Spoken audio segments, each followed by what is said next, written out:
الحمدللہ رب العالمین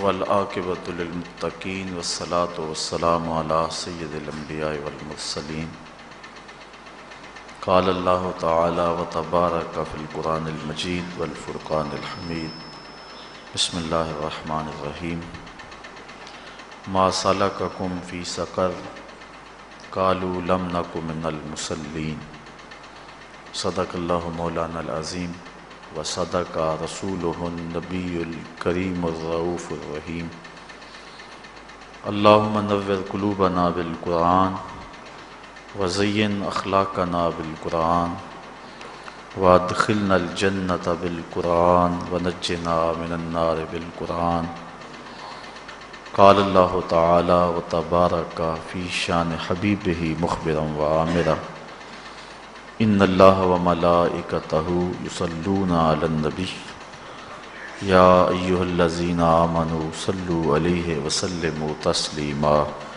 صلاۃ والسلام وعلی آلک واصحابک یا محبوب رب العالمین الصلاۃ والسلام علیک یا نبی الرحمہ وعلی آلک واصحابک یا رسول الملاحم۔ حمد و ثنا، تعریف و توصیف اللہ جل مجدہ الکریم کی ذات بابرکات کے لیے جو خالق کائنات بھی ہے اور مالک ششہات بھی۔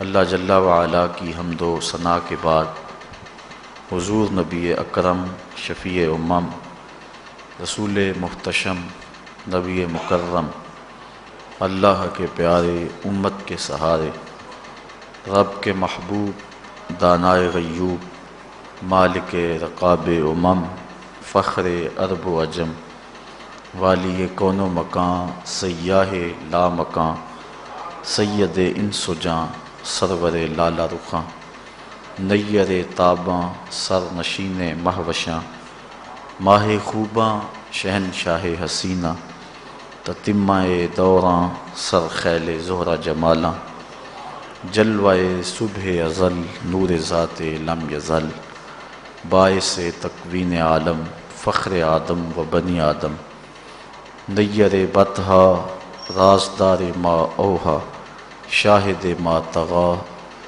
صاحب علم نشرہ معصوم آمنہ احمد مجتبیٰ حضرت محمد مصطفیٰ صلی اللہ علیہ وسلم کے حضور ناز میں اپنی عقیدتوں ارادتوں اور محبتوں کا خراج پیش کرنے کے بعد معزز محترم محتشم سامعین السلام علیکم ورحمۃ اللہ وبرکاتہ۔ قرآن مجید کی جو آیت آپ کے سامنے تلاوت کرنے کا شرف حاصل کیا گیا ہے اس میں اللہ تعالیٰ جل شانہ نے اس شخص کی کہانی کو بیان کیا ہے جو قیامت کے دن جہنم کی طرف جا رہا ہوگا۔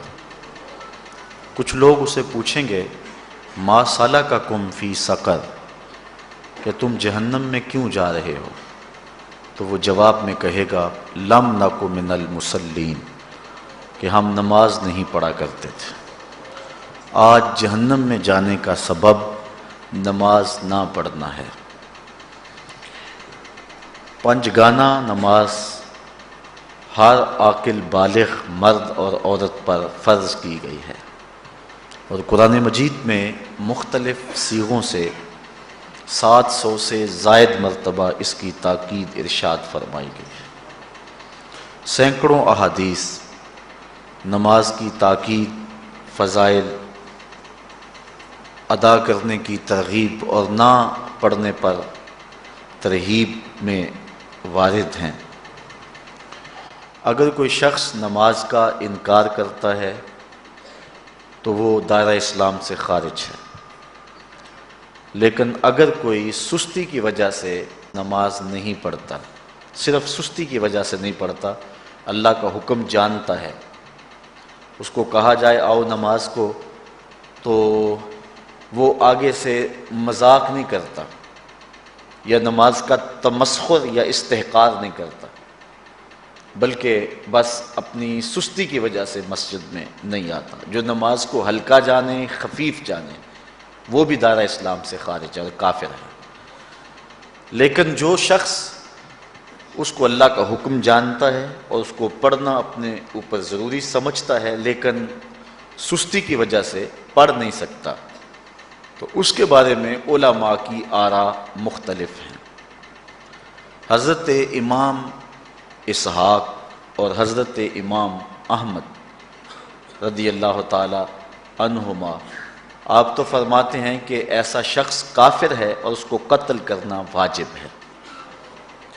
حضرت امام مالک کا قول ہے کہ، اور امام شافعی کا بھی یہی قول ہے، وہ بھی کہتے ہیں کہ اس کو قتل کیا جائے گا اور بطور حد قتل کیا جائے گا۔ حضرت امام اعظم امام ابو حنیفہ علیہ رحمہ آپ فرماتے ہیں کہ بے نمازی کو قتل نہیں کیا جائے گا بلکہ اس پر تعزیر نافذ ہوگی۔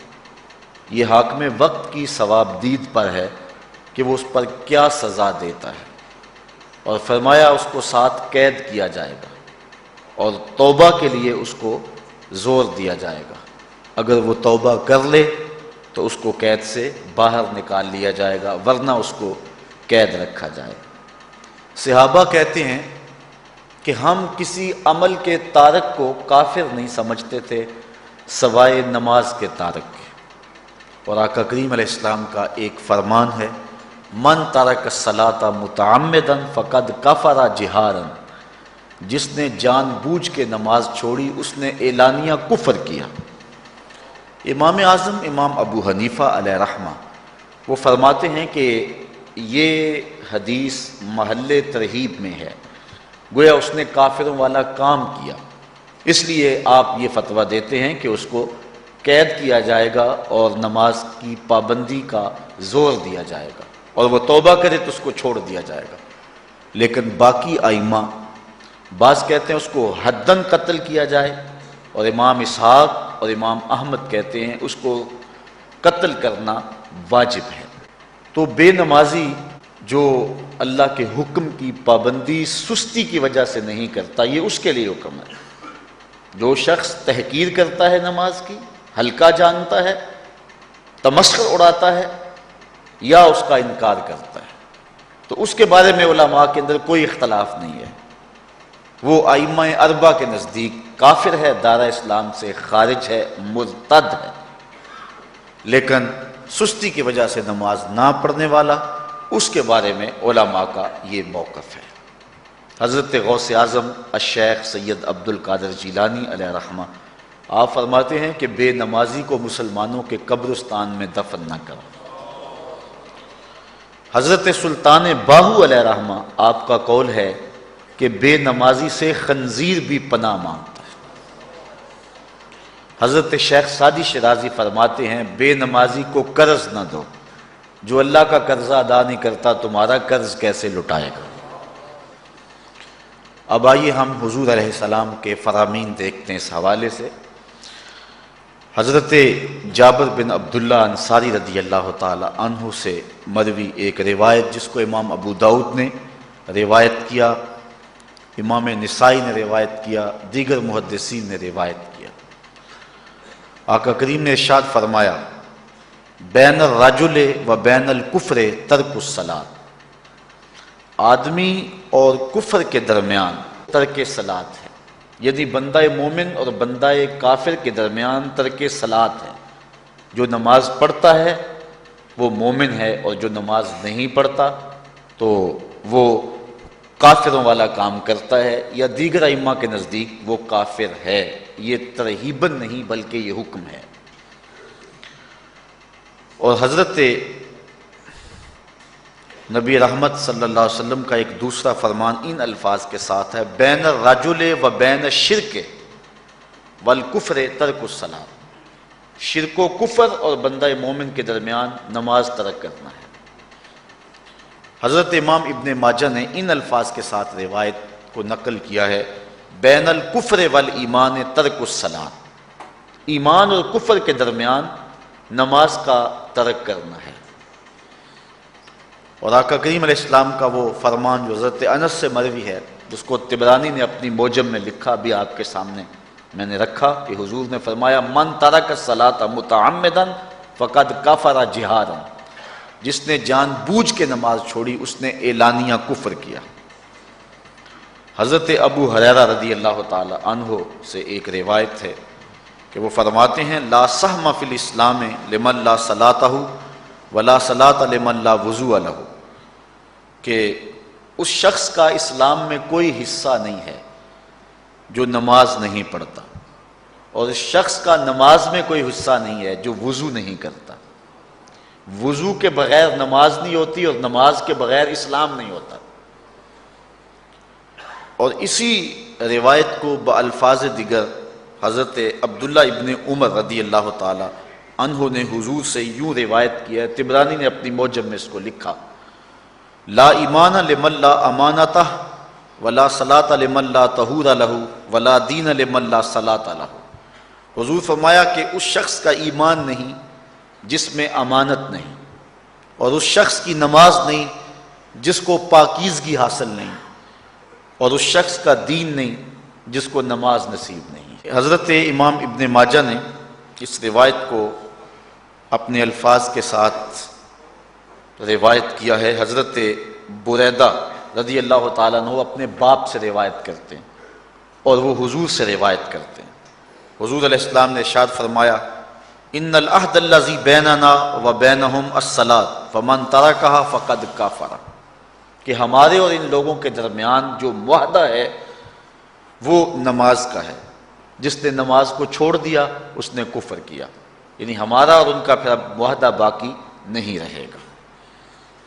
حضرت امام بخاری نے روایت نقل کی ہے، حضور نے ارشاد فرمایا من ترک الصلاۃ العصر فقد حبط اعمالہ، جس نے عصر کی نماز چھوڑی اللہ اس کے سارے عمل برباد کر دیتا۔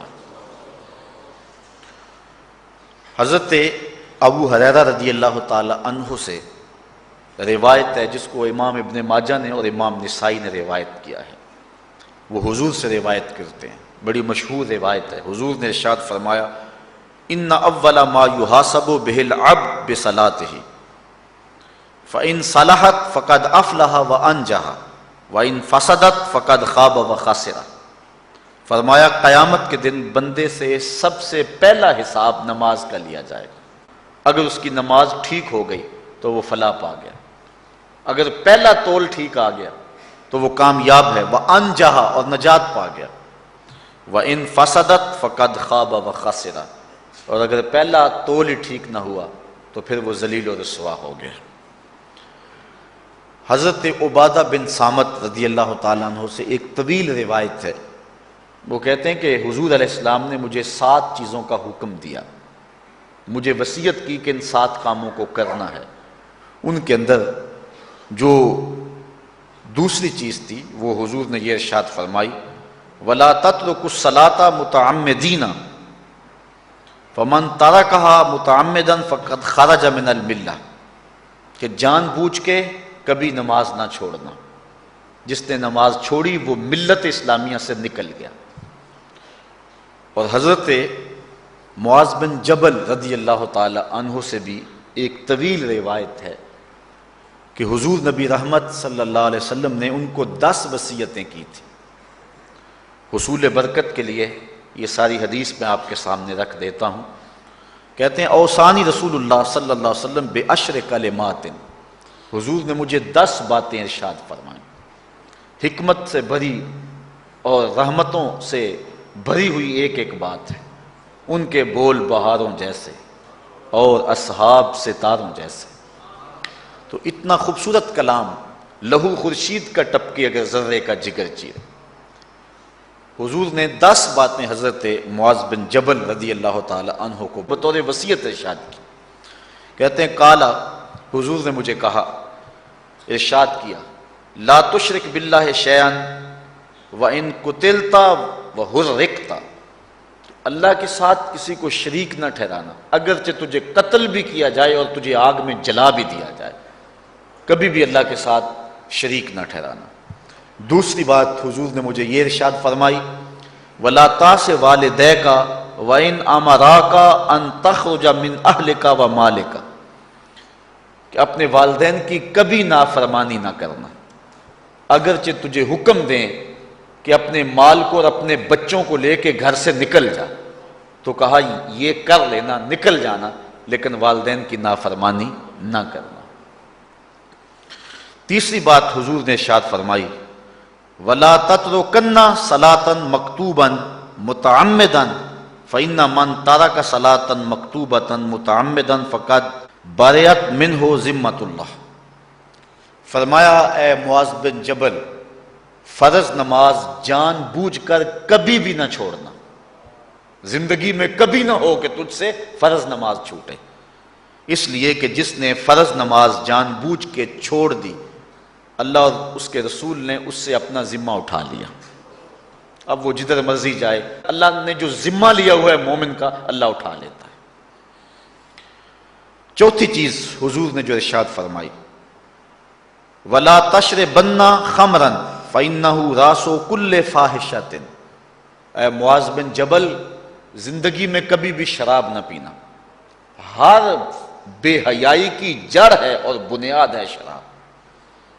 پانچویں چیز کہتے ہیں حضور نے جو مجھے ارشاد فرمائی وہ یہ تھی وَإِيَّاكَ وَالْمَعْصِيَةَ فَإِنَّ بِالْمَعْصِيَةِ حَلَّ سَخَطُ اللَّهِ، کہا کبھی اللہ کی نافرمانی نہ کرنا، اللہ کی نافرمانی سے اللہ کی ناراضگی مول لینے والی بات ہے، اللہ تعالیٰ کی معصیت سے اس کی ناراضگی جائز ہو جاتی ہے، حلال ہو جاتی ہے۔ اور چھٹی چیز کہتے ہیں حضور نے یوں ارشاد فرمائی وَإِيَّاكَ وَالْفِرَارَ مِنَ الزَّحْفِ وَإِنْ هَلَكَ النَّاسِ، کہا جب محاذ پہ ڈٹا ہونا تو کبھی پیٹھ نہ پھیرنا، اگرچہ لاشیں جو ہیں وہ گر رہی ہوں اور لوگ ہلاک ہو رہے ہوں، سارے لشکر کے ہلاک ہو جانے کا ڈر بھی ہو، لیکن کہا معاذ بن جبل میں تمہیں وصیت کرتا ہوں کبھی پیٹھ پھیر کے بھاگنا نہیں ہے۔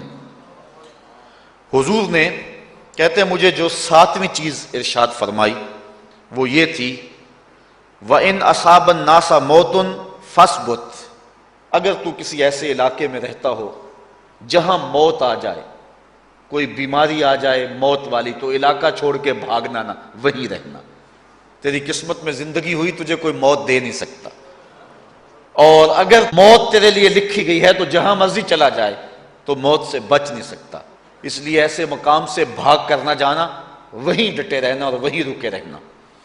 آٹھویں چیز کہتے ہیں حضور نے مجھے ارشاد فرمائی وَأَنفِقْ عَلَىٰ أَهْلِكَ مِن طَوْلِكَ، کہا اللہ نے تجھے جو وسعت دی ہے، تجھے جو مال دیا ہے، اس کو اپنی اولاد پر کھل کے خرچ کرنا، اپنی اولاد سے بخل نہ کرنا، اولاد کے معاملے کے اندر جہاں ان کی ضرورت ہو اس کو کھل کے پورا کرنا ہے۔ اور حضور نے نویں بات جو ارشاد فرمائی وہ یہ تھی وَلَا تَرْفَعْ عَنْهُمْ عَصَاكَ أَدَبًا، اپنی اولاد کو ادب سکھانے کے لیے ڈنڈا نہ چھوڑنا، عصا ہمیشہ لٹکا کے رکھنا، کوڑا باندھ کے رکھنا۔ اور دسویں چیز کہتے ہیں حضور نے جو مجھے ارشاد فرمائی وَأَخْفِهِمْ فِي اللَّهِ، اپنی اولاد کے دل میں اللہ کا خوف ڈالتے رہنا، اللہ کا ڈر پیدا کرنا اپنی اولاد کے اندر۔ تو نے اپنی اولاد کو یونیورسٹیوں اور کالجوں تک پہنچایا، بیرون ملک سے بھی تعلیم دلوائی، لیکن اللہ کا خوف نہ سکھایا، اللہ کا خوف سکھانا اپنی اولاد کو، ایسے لوگوں کی صحبت میں بٹھانا جن کی صحبت میں بیٹھ کر اللہ کا خوف پیدا ہو جائے، ان کو ایسی کتابیں لا کے دینا کہ جن سے خشیت الہی ان کے سینے میں پیدا ہو۔ اگر تو نے سب کچھ دے دیا، عالی نسب بنگلے دے دی اپنی اولاد کو، تو نے جو ہے وہ بہت اچھی تعلیم دلوا دی اپنی اولاد کو، دنیاوی سوسائٹی کے اندر ان کا وقار بہت بلند ہو گیا، تو نے سب کچھ دے دیا اپنی اولاد کو، اللہ کا خوف نہیں دیا تو کچھ بھی نہیں دیا۔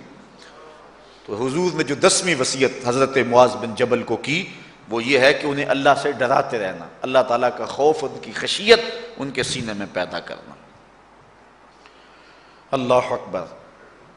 حضور کا ایک اور فرمان سنیے، حضور نے فرمایا کہ جو شخص نماز چھوڑتا ہے، ایک طویل حدیث ہے جس کا یہ حصہ ہے وَقَانَ يَوْمَ الْقِيَامَةِ مَعَ قَارُونَ وَفِرْعَوْنَ وَحَامَانَ وَأُبَيِّ بْنِ خَلَف، جو نماز ترک کرتا ہے قیامت کے دن قارون کے ساتھ، فرعون کے ساتھ، حامان کے ساتھ اور ابی ابن خلف کے ساتھ کھڑا کر دیا جائے گا۔ جس صف میں اللہ کے دشمن کھڑے ہوئے ہوں گے، بے نوازی کو بھی اس صف میں کھڑا کر دیا جائے گا۔ کتنی رسوائی ہے، کتنی ذلت ہے۔ کوئی بندہ یہ گوارا کرتا ہے کہ مجھے اس صف میں کھڑا کر دیا جائے جس میں دشمنان خدا کھڑے ہوں، دشمنان رسول کھڑے ہوں؟ میری کوئی بہن، میری کوئی بیٹی کیا یہ گوارا کر سکتی ہے کہ اس کو حضور پہ کانٹے پھینکنے والی ام جمیل کے ساتھ کھڑا کر دیا جائے؟ اس کو حضور کو اذیت دینے والی عورتوں کے ساتھ کھڑا کر دیا جائے؟ نہ میری کوئی بہن اور نہ کوئی میری ماں اس بات کو گوارا کرتی۔ تو جب ہم یہ گوارا نہیں کرتے تو پھر ہمیں عزم کرنا چاہیے کہ آج کے بعد نماز نہیں چھوڑنی ہے۔ میں نے کسی جگہ پہ یہ بات بیان کی اور ساری گفتگو اسی عنوان سے ہوئی، کچھ ماحول ایسا بنا ہوا تھا۔ تو مجھے بعد میں صابر نامی وہاں کے ایک ساتھی نے فون کیا 2 یا 3 دن کے بعد، کہنے لگا کہ ہماری بستی میں ایک شخص بھی بے نمازی نہیں رہا ہے۔ اس حدیث کا زور اتنا ہے، اس حدیث کا وزن اتنا ہے۔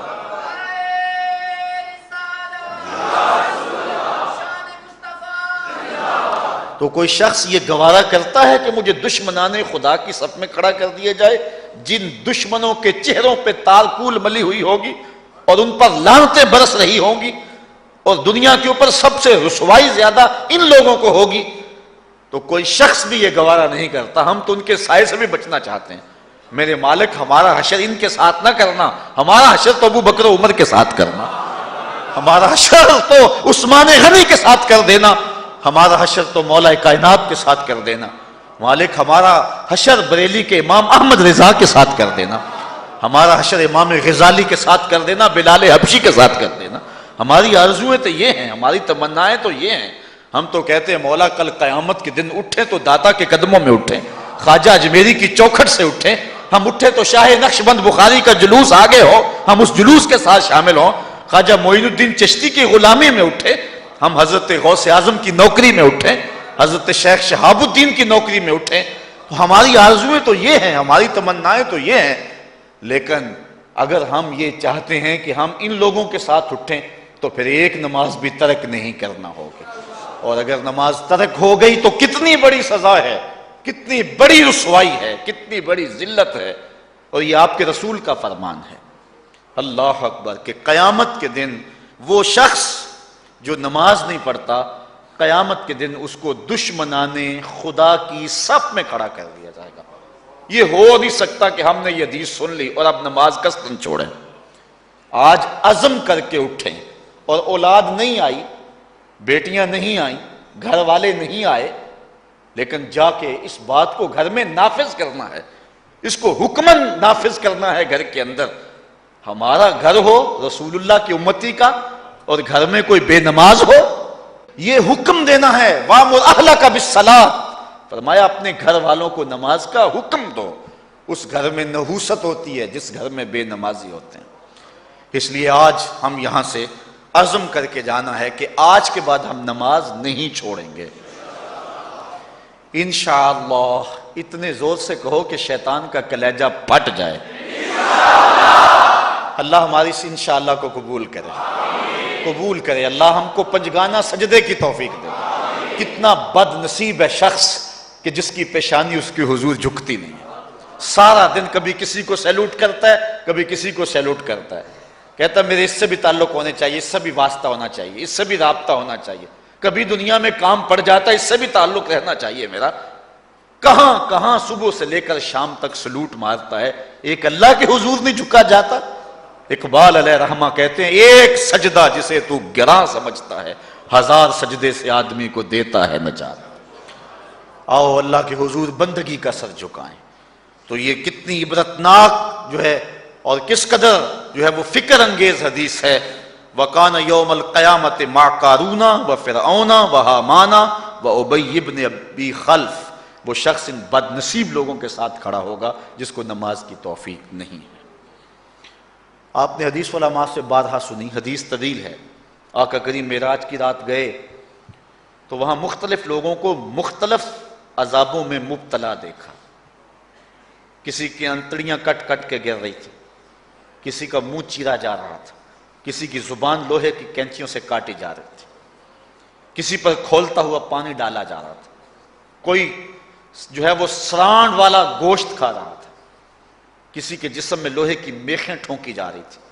لیکن ایک قوم کو حضور نے دیکھا، ایک بھاری پتھر سے ان کا سر کچلا جاتا ہے اور پتھر کے واپس آنے تک دوبارہ صحیح ہو جاتا ہے، پھر کچلا جاتا ہے. تو حضرت جبریل امین سے حضور نے فرمایا کہ یہ کون لوگ ہیں؟ یا جبریلو من ہاؤلائے، یہ لوگ کون ہیں کہ ان کے سر پتھروں سے کچلے جا رہے ہیں؟ قال ہاؤلائے الذین تثاقلت رؤوسہم عن الصلاۃ المکتوبہ، کہا یہ وہ بد نصیب لوگ ہیں کہ فرض نمازوں سے جن کے سر بوجھل رہتے تھے، نماز پنجگانہ فرض بھی نہیں پڑھا کرتے تھے، یہ وہ بد نصیب ہیں، آج ان کے سر کوٹے جا رہے ہیں. یہ تھوڑی سی زندگی ہے، تھوڑی سی زندگی، 60-70 سال بڑی زندگی ہو وہ مگر نصیب ہو جائے تو پتہ نہیں ہے کہ کل ہمارا آنے والا کہاں ہے. کتنا غافل اور بد نصیب ہے وہ شخص کہ جس کو سجدہ نصیب نہیں ہے. سجدہ تو بندگی کا نام ہے. زندگی آمد برائے بندگی، زندگی بے بندگی شرمندگی. بندہ تو ہے ہی بندگی میں. کسی شخص نے راستے میں جاتے جاتے چائے کی پیالی پلا دی ہو نا بازار میں، تو ہم جب بھی اس گلی سے گزرتے ہیں اس کو سلوٹ کر کے جاتے ہیں، السلام علیکم. یار اس سے بڑے سلام لیتے ہو، یہ بڑا محبت والا ہے، بڑے اخلاق والا ہے. یار جس نے چائے کی پیالی پلا دی ایک مرتبہ، اس کو تو جاتے آتے سلام کر کے جاتے ہو. جس رب نے زندگی بخشی ہے، جس رب نے جو ہے وہ ساری بہاریں عطا کی ہیں، اس کے حضور میں جھکا جاتا ہے. کتنا متکبر شخص ہے جو اللہ کے حضور نہیں جھکتا. اللہ اکبر. کہا یہ وہ بد نصیب لوگ ہیں فرض نمازوں سے جن کے سر بوجھل رہا کرتے تھے. اللہ اکبر. حضور نبی رحمت صلی اللہ علیہ وآلہ وسلم نے ارشاد فرمایا، نماز چھوڑنا تو خیر بہت بری بات ہے. جو شخص نماز پڑھتے ہیں لیکن جماعت سے نہیں پڑھتے، فرمایا میرا جی چاہتا ہے کہ اپنی جگہ کسی اور کو کھڑا کروں اور جوانوں کا ایک گروہ ساتھ لوں، اور جو لوگ مسجد میں نماز پڑھنے نہیں آتے ان کے گھروں کو آگ لگا دوں. رحمت للعالمین آقا فرما رہے ہیں کہ ان کے گھروں کو آگ لگا دوں. کتنا غصہ ہے ان لوگوں پر کہ جو مسجد میں آ کر نماز نہیں پڑھتے، اور جو پڑھتے ہی نہیں. اس دور میں تو کوئی تھا ہی نہیں کہ مومن ہو نماز نہ پڑھتا ہو. اللہ اکبر. تو مومن نماز ہی پڑھتے تھے. تو اگر کسی سے گھر میں نماز پڑھی گئی تو فرمایا میرا جی چاہتا ہے. آج نماز تو نماز رہی، ہم کو تو جمعہ بھی نصیب نہیں ہے. کتنے لوگ ہیں کہ جو پابندی کے ساتھ نماز جمعہ بھی نہیں پڑھتے ہیں. حضور کا ایک فرمان سنیے. آقا کریم نے ارشاد فرمایا، من ترک الجمعۃ ثلاث جمع متوالیات فقد نبذ الاسلام وراء ظہرہ. جس نے بغیر کسی عذر کے 3 جمعے چھوڑ دیے، اس نے اسلام کو اپنی پشت کے پیچھے ڈال دیا. اس نے پرواہ ہی نہیں کیا اسلام کی. اور ایک حدیث کے لفظ ہیں، من ترک ثلاث جمعات من غیر عذر کتب من المنافقین. جس نے بغیر کسی عذر کے 3 جمعے چھوڑ دیے، اس کا نام منافقوں کی فہرست میں لکھ دیا جاتا. اور ایک حدیث کے لفظ اس حوالے سے ہیں، من ترک ثلاث جمع تہاونا بہا طبع اللہ علی قلبہ. جس نے سستی کی وجہ سے 3 جمعے چھوڑ دیے تو اس کے دل پر اللہ غفلت کی مہر لگا دیتا ہے. یہ وہ بد نصیب شخص ہے کہ جو نماز جمعہ چھوڑتا ہے. حضرت ابن حجر نے الزواجر کے اندر ایک روایت لکھی ہے. وہ فرماتے ہیں جو شخص نماز ترک کرتا ہے اس کو بہت ساری رسوائیاں ہیں. وقت اتنا طویل نہیں ہے کہ ایک ایک چیز کو تفصیل سے بیان کروں. وہ کہتے ہیں پہلی بات تو یہ ہے کہ اس کی عمر میں برکت اٹھا لی جاتی. دوسری بات اس کے چہرے سے صالحین کا نور اتار لیا جاتا. تیسری بات وہ کوئی بھی عمل کرے اس کا ثواب نہیں ملتا اس کو، یہ دنیا پر اس کو سزائیں ہیں. چوتھی سزا دنیا پر اس کو یہ ملتی ہے اس کی دعائیں قبول نہیں ہوتی. اور 5ویں سزا اس کے لیے یہ ہے کہ اس کے لیے جو نیک لوگ دعا کرتے ہیں ان دعاؤں کا حصہ اسے نہیں ملتا. مومن نیک سحری وقت اٹھ کے دعا مانگتے اللہ پوری امت پر کرم کر دے، تو یہ بھی امت میں شامل ہے۔ دعا اللہ والے کی تو قبول ہوئی، لیکن اس کا حصہ نکال دیا گیا، اس کا حصہ نیک لوگوں کی دعاؤں سے نکال دیا گیا۔ اور جب وہ مرنے لگتا ہے، نزا کے وقت 3 اس کو سزائیں ملتی ہیں۔ ایک تو بھوکا مرتا ہے، دوسرا پیاسا مرتا ہے، تیسرا ذلیل ہو کے مرتا ہے۔ اور قبر کے اندر اس کو 3 سزائیں ہیں۔ حضرت امام ابن حجر کہتے ہیں ایک تو اس کی قبر تنگ کر دی جائے گی، حتیٰ کہ ادھر والی پسلیاں ادھر اور ادھر والی پسلیاں ادھر۔ دوسرا اس کی قبر میں آگ ڈالی جائے گی، جو اللہ کی حضور نہیں جھکتا اس کی قبر اس لائق ہے کہ اس میں آگ ڈالی جائے۔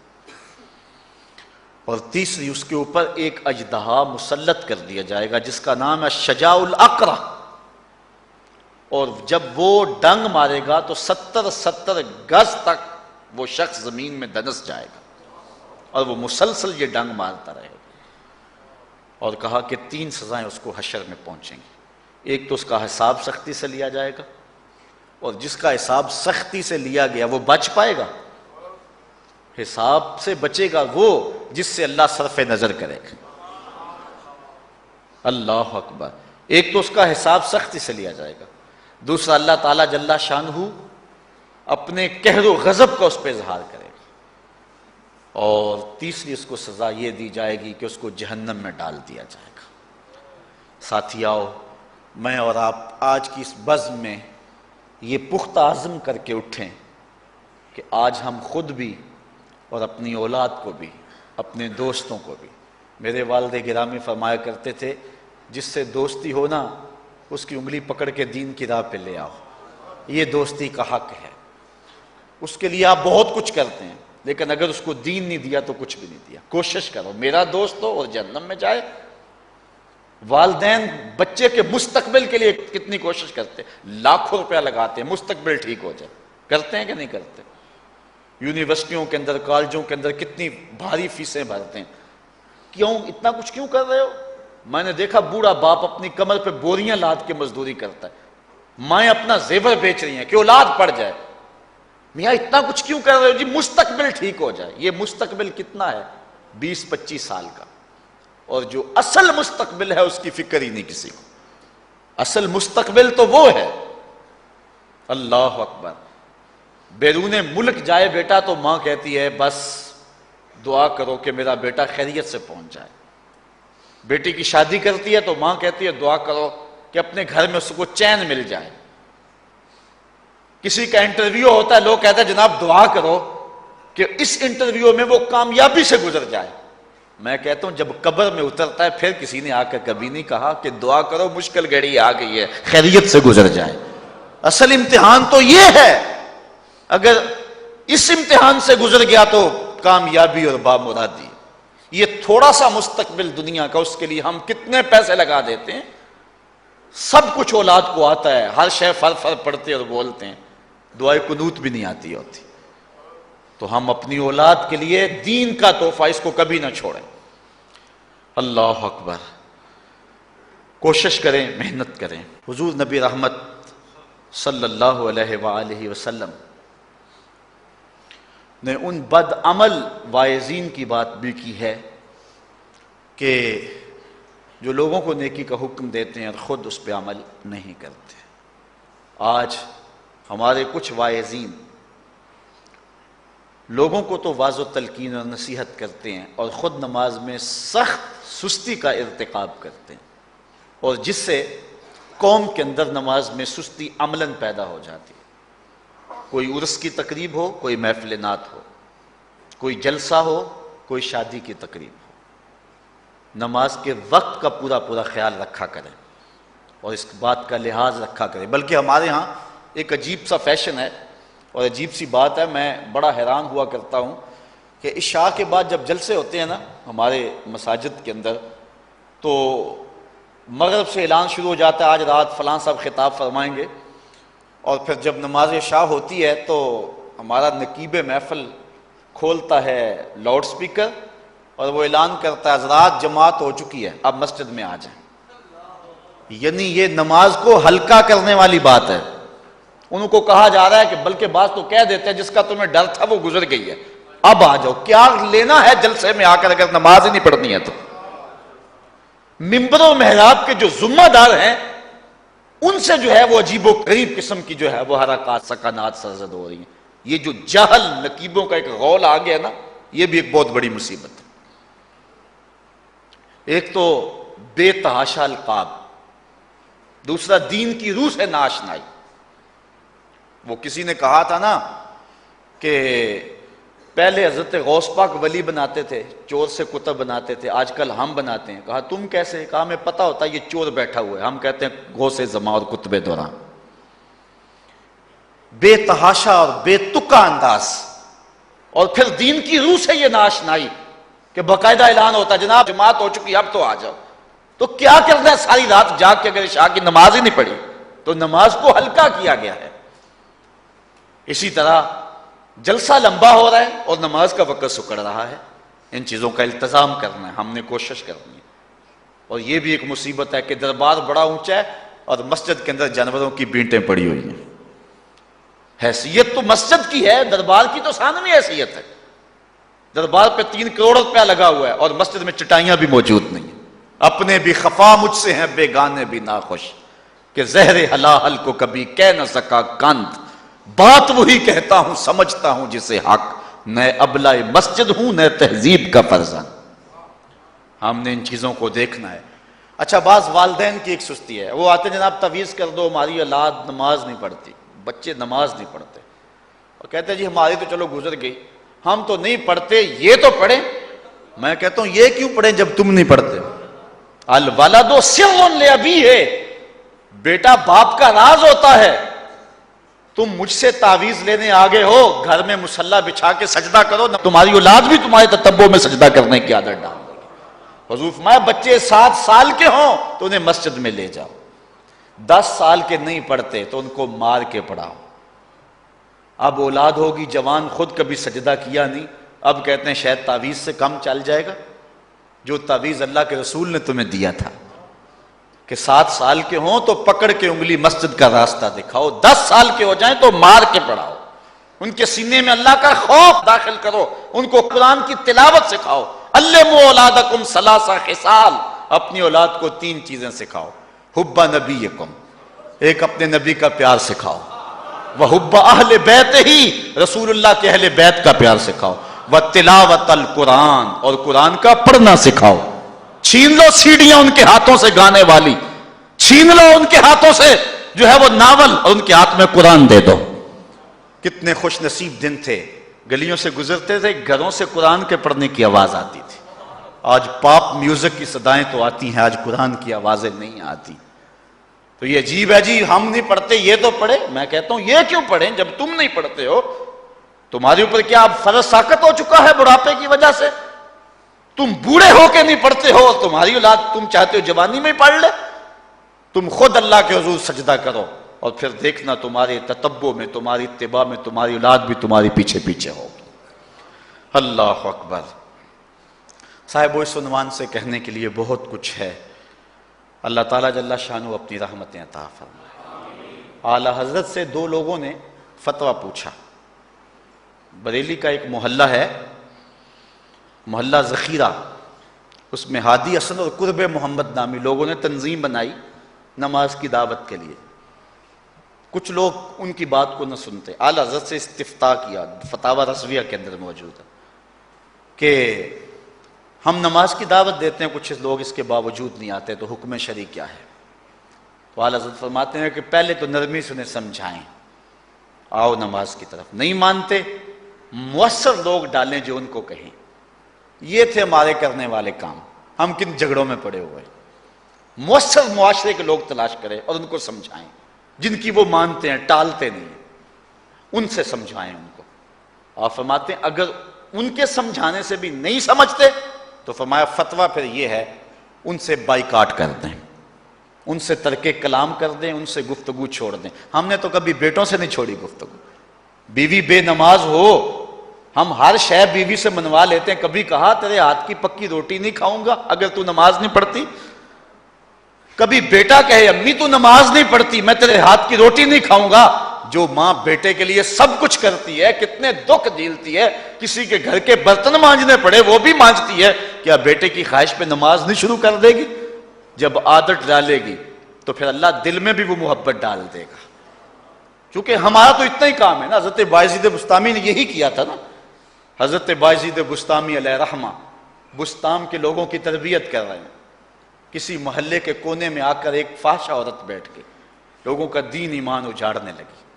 کسی نے کہا بایزید تیرا شہر لٹ رہا ہے، جس کو تو اشکوں سے سیراب کیا تھا اور سجدہ ہائے سحرگاہی سے جس شہر کو نور بخشا تھا، تیرا شہر لٹ رہا ہے. کہا کیا ماجرا ہوا؟ لوگوں نے کہانی سنائی. بایزید بسطامی صبح مصلی اٹھایا اور جا کے اس فاحشہ عورت کے دروازے پہ مصلی بچھا لیا. اب جو بھی گاہک آتا بایزید بسطامی کو بیٹھا ہوا دیکھ کے راستہ بدل لیتا. اس نے انتظار کیا، رات کے اندھیرے گہرے ہو گئے، آج کوئی گاہک ہی نہیں آیا. اس نے کھڑکی سے جھانک کر کے دیکھا ایک بوڑھا بابا بیٹھا ہوا ہے، ہاتھ میں تسبیح ہے، مصلی بچھایا ہوا ہے. نیچے اتر کر کے کہا بابا اللہ کو یاد کرنے کے لیے اور تھوڑی جگہ ہیں، تجھے میرے گھر کی گلی ہی ملی، میرا راستہ روک لیا. بابا کہنے لگا کیا مسئلہ ہے تجھے؟ کہا میرے گاہک رکے ہوئے ہیں. کہا آج میں تیرا گاہک ہوں، بتا تیری رات کی قیمت کتنی ہے. اللہ اکبر. حضرت بایزید بسطامی نے قیمت طے کی. اس کے گھر کی جب چھت چڑھنے لگے نا سیڑھیاں، لوگ دیکھ رہے تھے. کہا مالک اگر بایزید بھی اجڑ گیا تو روشنی کہاں سے لیں گے؟ بایزید بھی ایک فاحشہ عورت کے کوٹھے پہ چڑھ رہا ہے، اگر یہ بھی چراغ بجھ گیا تو زمانے کو اجالا کہاں سے ملے گا؟ لیکن قدرت کو کچھ اور ہی منظور تھا. اس سے کہا مصلی بچھا لے، جو میں کرتا جاؤں وہ کرتے جانا. پہلے وضو کیا، اس نے بھی کیا، پھر مصلی پہ آئے، وہ بھی پیچھے کھڑی ہو گئی. پھر بایزید قیام کیا، اس نے بھی قیام کیا. پھر رکوع میں گئے، وہ بھی رکوع، قوما وہ بھی قومیں. جب سجدے میں حضرت بایزید گئے، وہ بھی سجدے میں، تو بایزید رو پڑے. کہا مالک بایزید کا اتنا ہی کام تھا کہ اس کا سر تیری چوکھٹ تک جھکا دے. مالک یہاں تک لانا میرا کام تھا، دل کی دنیا بدلنا اب تیرا کام ہے. جب وہ سجدے میں جا رہی تھی تو فحشا تھی، جب سر اٹھایا وقت کی ولیہ بن چکے تھے.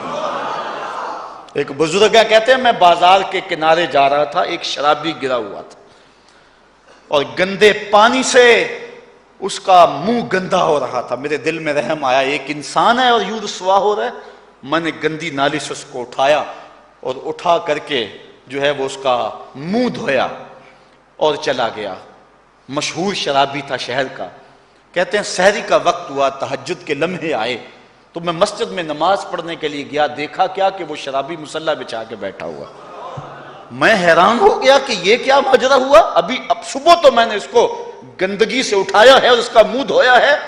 میں حیران ہوا تو ہاتف سے آواز آئی میرے بندے تو نے اس کا منہ دھو دیا تھا، میں نے اس کا دل دھو دیا. صاحبو ہم اپنا کام کریں، کوشش کریں، کھینچ کے لے آئیں کسی کو مسجد میں اور پھر دیکھنا رب کے رنگ. وہ بڑا کریم ہے، وہ بڑا رحیم ہے. آئیے آج کی اس مجلس میں ہم یہ عزم لے کر کے جائیں.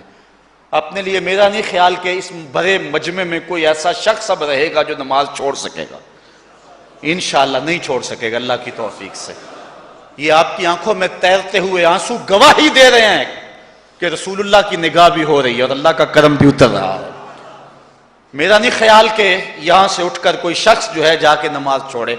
لیکن اب ہم نے آگے کام کرنا ہے، اپنے گھروں میں، اپنی گلیوں میں، اپنے محلوں کے اندر لوگوں کو کھینچ کر کے مسجد کا رخ دکھانا ہے.